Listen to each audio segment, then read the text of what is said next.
Week 6 of the NFL season just wrapped up, and there were some takeaways that I had from this past Sunday. Let's get into it. The Bengals squeaked out a 17-13 win over the Seattle Seahawks, and in the first half, it looked like Joe Burrow was fully back from his calf injury, and then the second half, their offense really just got stuck in neutral. But I wanted to focus on the Bengals' defense. The Bengals' defense is really starting to hit their stride after kind of shutting out the Cardinals in the second half, and really doing so much to the whole game to the Seattle Seahawks. Seattle had 5 red zone possessions and only could muster up 1 touchdown in those possessions. Young second-year cornerback Cam Taylor-Britt had the matchup on DK Metcalf and really had a solid day against him. But the main takeaway from this point is that the Bengals, when they traded Billy Price for B.J. Hill the year that they went to the Super Bowl, is continued to be one of the more underrated trades of the NFL. And Trey Hendrickson, who is on pace for 20 sacks, just not getting the national love that he should. And he's really showing himself to be one of the top-tier edge rushers in the NFL and just continues to help while this Bengals offense is trying to find their footing. This Bengals defense is keeping them in games, and not just keeping them in games, but also winning them games. The Miami Dolphins are a legit Super Bowl contender, and not just because of the flashy numbers they put up, but their offensive line is what has really unlocked this team this year.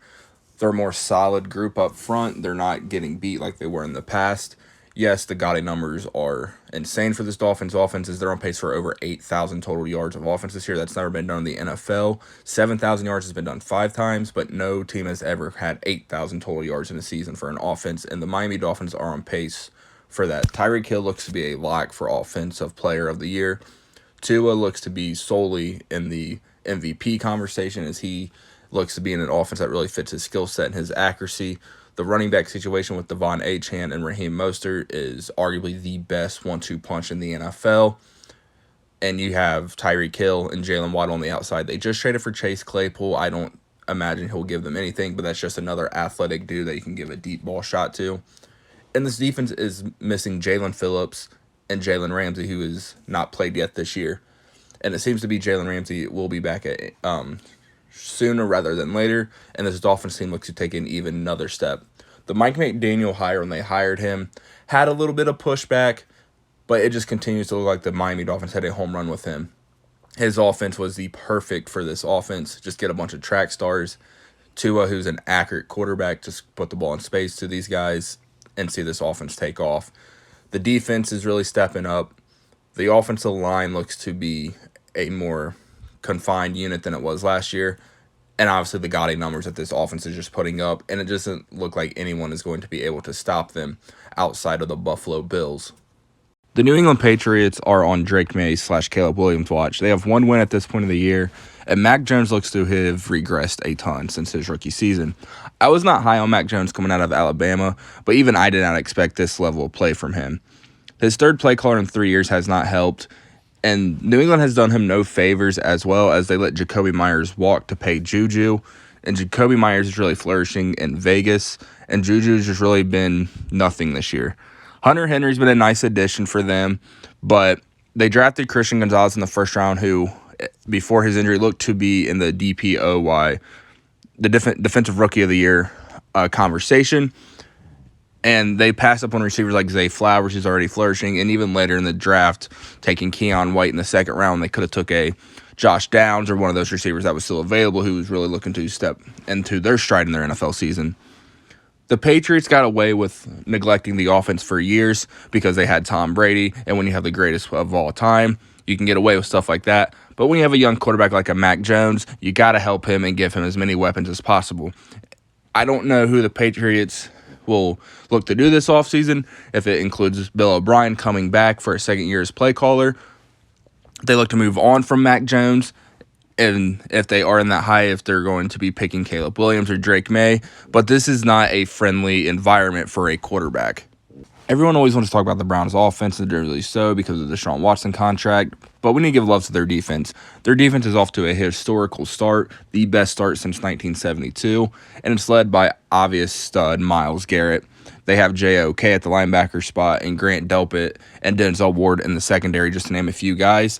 And every week it just seems like Jim Schwartz, is drawing up plays and confusing the opposing team's quarterback. The Browns get to the quarterback, they cover as good as anyone in the league, and they're as athletic as anyone in the league on the defensive side of the ball as well. The Browns aren't going anywhere if they can just continue to get any production from the offense. Expect this Cleveland Browns team, yes, these Cleveland Browns, the historical laughingstock of the league, to be in it to the very end, and not just making a playoff, but this Browns team could go on a run in the playoffs because of how good this defense is playing. C.J. Stroud was quarterback one this last draft class. That's just as simple as that. Yes, Bryce Young was in a run overall pick, but C.J. Stroud was the best quarterback coming out, and he just continues to prove that time and time again. Set the record for longest start to a career without an interception, and is doing it really without a great offense. The offensive line, he's been hit a lot this year. He doesn't really have that number one go-to receiver, although him and Tank Dell have developed a nice chemistry as he has with Nico Collins. Both are fine receivers, yes, but they don't have that number one star receiver. They also drafted Will Anderson this year, and no, he is not putting up the gaudy numbers yet. That time will come, and he has just looked the part. He is winning at the line of scrimmage and in the pass rush. It's just not resulting in a ton of sacks at the moment, but they will come. Derek Stingley's battled some injuries they took at corner a couple years ago, but when he is healthy, he is still one of the best in the league, quickly becoming one of the best in the league.